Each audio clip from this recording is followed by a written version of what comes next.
Guys, welcome back to our channel. In today's tutorial video, I'm going to show you how to deactivate your Snapchat account. In Snapchat, you can deactivate your account for a maximum of 30 days. I'm going to show you how to do that. Let's get started. So first of all, open Snapchat on your phone and be sure you're logged into your account. Here's the camera of Snapchat. On the camera's page, you'll have to tap on your Bitmoji icon at the top left corner of the screen. Then once you reach your profile page, tap on the settings icon at the top right corner.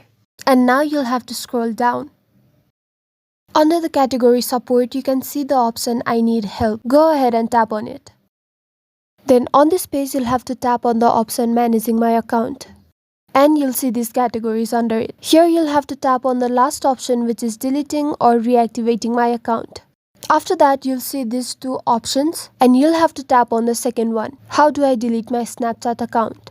Now on this page, you can see all the instructions on how to delete your account for iOS as well as Android and web. We are going to follow the instructions on how to delete account on Android. So for that, first of all, we'll have to tap on where it says account portal, the blue text. Then on this page, enter your credentials and log into your account. Tap on continue. And as you can see on the screen, the account has been deactivated. It will remain deactivated for 30 days. Now within the 30 days, if you don't log into your account, that is, if you don't reactivate your account, then your account will be permanently deleted. So you need to be sure that you'll reactivate your account within 30 days. So this is it for the tutorial. I hope it was helpful. Don't forget to like the video and stay tuned for further tutorials. Thank you.